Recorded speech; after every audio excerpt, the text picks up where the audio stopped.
Hi friends, இன்றைக்கி ரொம்பவே ஒரு சூப்பரான ஸ்நாக்ஸ் ரெசிபி தான் பார்க்க போகிறோம். இன்றைக்கி ரொம்பவே ஒரு ஈஸியான மெத்தடில் எப்படி இந்த ஸ்நாக்ஸ் செய்ய போகிறதுன்னு தான் பார்க்க போகிறோம். வாங்க எப்படி செய்கிறதுன்னு வீடியோக்குள்ளே போய் பார்க்கலாம். ஃபஸ்ட்டு இந்த ரெசிபி செய்கிறதுக்கு நான் இன்றைக்கி ஒரு உருளைக்கிழங்கா நல்லா வேக வச்சு மசிச்சு எடுத்திருக்கேன். இது கூட ஒரு மீடியம் சைஸ் வெங்காயத்தை நல்லா பொடி பொடியாக கட் பண்ணி சேர்த்துருக்கேன். இது கூட கொஞ்சமாக கொத்தமல்லி, கருவேப்பிலை, புதினா இதெல்லாம் சேர்த்துருக்கேன். இப்போது இதுக்கு தேவையான அளவு மஞ்சத்தூள், காரத்துக்கு தேவையான அளவு மிளகாத்தூள், கொஞ்சமாக கரம் மசாலா, இந்த டிஷ்ஷுக்கு தேவையான அளவு உப்பு போட்டிருக்கேன். இப்போ இது எல்லாத்தையும் நல்லா மிக்ஸ் பண்ணி விடுங்க. எல்லாமே ஒன்றோட ஒன்று நல்லா மிக்ஸ் ஆகணும். இப்போது இதை நல்லா மிக்ஸ் பண்ணிவிட்டு இதை நான் ஒரு ஓரமாக வச்சிடுறேன். இப்போது இதுக்கு நான் மேல் மாவு செய்ய போகிறேன். அதுக்கு நான் இன்றைக்கி ஒரு 1.5 கப்புக்கு நான் மைதா எடுத்திருக்கேன். இப்போது இதுக்கு தேவையான அளவு உப்பு போட்டுட்டு நம்ம நல்லா சப்பாத்தி மாவு பதத்துக்கு நல்லா பிசைஞ்சு எடுத்துக்கலாம். நம்ம இன்றைக்கி சமோசா தான் செய்ய போகிறோம். அது எப்படி நம்ம ஈஸியான மெத்தடில் செய்ய போகிறதுன்னு தான் நான் சொல்ல போகிறேன். இதுக்கு நீங்கள் வீட்டில் யூஸ் பண்ணுற டம்ளர் இருந்தால் போதும், இல்லைனாக்கா அதே அளவுள்ள ஏதாவது ஒரு பொருள் எடுத்துக்கோங்க. இப்போது இதை ஓரமாக நம்ம வச்சிடலாம். இப்போது அதுலேருந்து ஒரு உருண்டை எடுத்து நம்ம சப்பாத்தி மாவு திரட்டுற மாதிரி நல்லா திரட்டிக்கோங்க. எவ்வளோ பெருசாக திரட்ட முடியுமோ அவ்வளோ பெருசாக திரட்டிக்கோங்க. இப்போ நான் இந்த மாதிரி திரட்டியிருக்கேன். இதே மாதிரி நான் 2 ரெடி பண்ணி வச்சுருக்கேன்.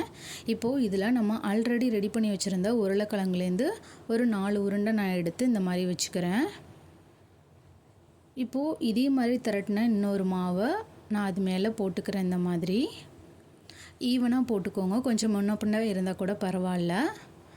இப்போது இந்த மாதிரி நல்லா அட்ஜஸ்ட் பண்ணி விட்டுக்கோங்க இழுத்து. இப்போ நம்ம வீட்டில் யூஸ்வலாக யூஸ் பண்ணுற டம்ளர் இருந்தால் எடுத்துக்கோங்க. உங்களுக்கு எந்த ஷேப்பில் வேணுமோ அந்த ஷேப்பில் எடுத்துக்கோங்க. நான் இன்றைக்கி இந்த ஷேப்பில் எடுத்திருக்கேன்.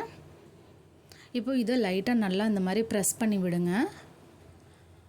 இந்த மாதிரி ப்ரெஸ் பண்ணி விட்டதுக்கப்புறம் மீதமாக வர்ற மாவை எடுத்து அடுத்த பேட்ச் செய்கிறதுக்கு யூஸ் பண்ணிக்கோங்க. இந்த மாதிரி செய்யும்போது நமக்கு வேலையும் மிச்சமாகும், நேரமும் மிச்சமாகும். இதை செய்கிறதுக்கு ஒரு 10லேருந்து 15 நிமிஷம் போதும். நம்ம சட்டுன்னு செஞ்சு முடிச்சிடலாம். இப்போது அந்த மாவை லைட்டாக கைனால் இப்படி எடுத்து விட்டிங்கன்னா போதும், உங்களுக்கு நல்லா ஈவனாக எடுக்க வரும். இப்போது இதை இந்த மாதிரி எடுத்துகிட்டு நான் ஓரங்களை லைட்டாக நல்லா அழுத்தி விட்டுக்கிறேன்.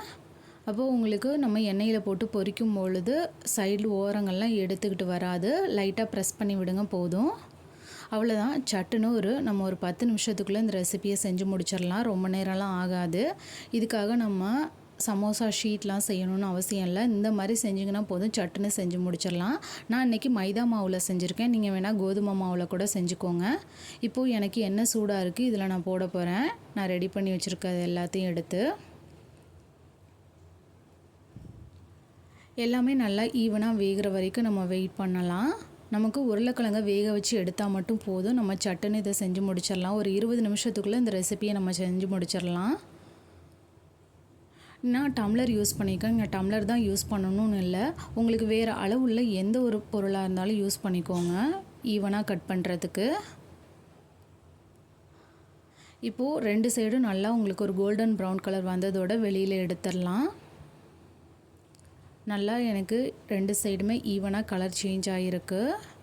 இப்போது எனக்கு இன்னொரு சைடு கலர் சேஞ்ச் ஆகிறதுக்காக திருப்பி விட்டுக்கிறேன்.